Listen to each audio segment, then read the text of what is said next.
Hey everybody, this is Dutch at the Mystic Mountain Homestead channel, and this is Kimberly with the Skiatook Bee Supply, and today we're going to be talking about the positives and negatives of DIY RV skirtings. That's right. We did this wonderful little project that made a big difference, I think, in the heating of this RV during the cold spell. Oh yeah, I think it made a tremendous difference. Before the floor was cold and you could feel the actual coolness from your waist down, and now the floor is warm, so the air's not blowing underneath. Stopping the air from blowing underneath is a big difference maker, I think. But let's talk about the cost. Some of the costs. What you think the pros were of the cost? I think if you order the easy skirting from online, I think it's about $1,500. And we did this for about $150. Yeah, it was great. It really was. We were able to do the parts, do the pieces, put it together, and it saved a lot of money just getting the without the kit type thing. We're just putting it together with the pieces that were needed, and it really did save a lot of money. And it really wasn't that hard of a project. It really wasn't. Once we got it going, we really got it moving through, didn't we? Oh yeah, well, it took us a little bit to get the hang of it because there is, that little learning curve. We had never done it before, and since we hadn't done it before, it took us a little bit to get the groove. But once we were in the groove, it was moving pretty fast. It really was. I think it makes a big difference having two people do it if you're going to do DIY skirting yourself. Absolutely, because 2 people at least. When you have and definitely there's a special tool you order. It's a pair of pliers to crimp the buttons on. And the only thing I wish was different about it is that it was magnetic. So that would have been held a the big buttons help. in place. Yeah, we actually trying to put the buttons in and get the right angle to put the snaps, and they are like snaps, into the edges of the plastic where it attaches on the RV. We dropped some of those because they just wouldn't stay on there, and you have to hold it at the right angle. So if it had been magnetic, that would have made a huge improvement. Very big difference. More efficient, I right. think. So if you can find that pair of crimp pliers, magnetic, definitely get magnetic ones. Yeah, I think so. Because we dropped several of them, and once you drop them behind the skirting as you're trying to hold it and pull it tight, sometimes you're just not going to retrieve those back as easily as what it was. We had one person holding the skirting tight, and they were flipped the plastic over while the other person was holding the pliers and the buttons in place and trying to crimp the buttons onto the plastic. Now before that, Dutch had gone through and put the screw heads into the bottom of the RV all the way around that the buttons would fit into, or the snaps would snap onto. So it was like the back of the snap, and this was the front of the snap that we were applying to the plastic. And if it's an older RV, you do not want to remove the screws from around the bottom of the edge to replace it with the buttons. You just want to go ahead and stick it beside there and add a new screw hole. Because when I found out from backing out the screws that actually, it's screwed in the wood, so the threads were actually tore up, so it wouldn't hold this new screw in place. Yeah, the wood tends to, in the older RVs, to be a little more rotten toward the bottom of that. So you want a good secure snap holding it in place. So that was an important thing.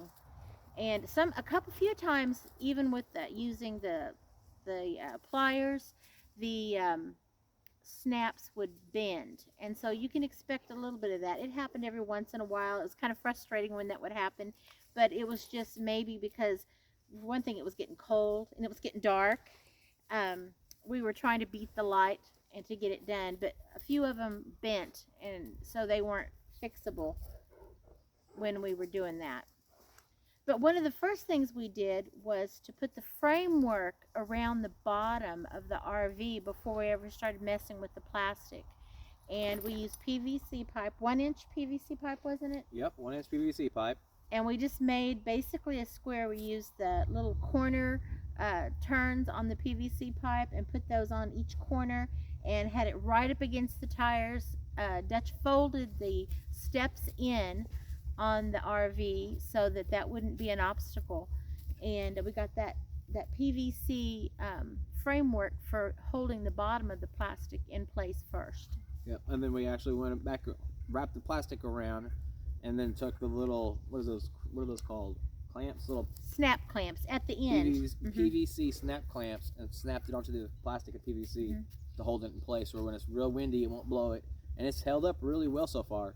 Yeah, it's done. We've had some pretty good wind since then too, and so it's made a difference in the heating of the RV, and cut that cold wind chill coming down, or coming underneath the floor of the RV. So it's made a big difference. The plastic, when we started out, we started around one of the wheel wells, and we used, when we were researching it, we found that they were using 6 mil plastic. Yep. They were using a type of plastic that has the threads that run through it, kind of crisscross inside of it. So that's what we got.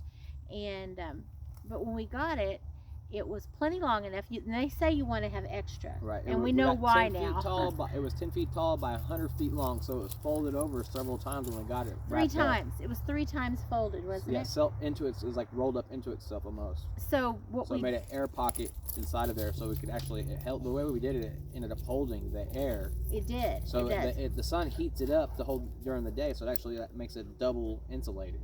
Yeah, it works out well, because we didn't want to unroll that. I mean, that would have been so much plastic to try to manage and cut down to just enough to go from where it snaps on to fold underneath the edge of the PVC pipe at the bottom. So we just left it folded, so that made it 3 ply. So it's 18 millimeter total now. Yeah, so it's really working efficiently. But we left it folded, and we used a pair of paper. It was a paper punch, is what it was. The handheld kind that came with the kit, the snap clamps, or not the snap clamps, the little snaps that you bought. Yeah, the buttons. The buttons, but it bent. Yeah, it bent pretty quick. It bent pretty quick. Yeah, 18 millimeters, pretty thick. Yeah, because we were really punching hard to get that hole in there to make so that the pliers could put that snap in. If you're easier. end up using plastic as thick as we did like that, those snap pliers that you ordered to help with the buttons ended up having a little spike on the end of it. You can use that. We ended up using that to puncture the holes through in some of the spots. That was helpful. That made it, because it makes it go in a little bit easier. We pulled it tight. That was really important, to keep it pulled tight so you didn't have puckering as we went along the edges. And we went up over the wheel well and then back down, and that was a little bit of a challenge for us, because we were trying to figure out, we didn't want to fold it to where it would have a pocket where water or moisture would pull in that and sag down on the plastic. Maybe even ice would form in that. So we were trying to fold it in and still not be so thick that we couldn't get the pliers and the snaps in. Right. So it took us a little bit, but we got it, and that is where it took a little bit extra material when we did that, and then also going around things like at the bumper. With the bumper, where it attaches on to the bottom of the RV. You can't have my tea.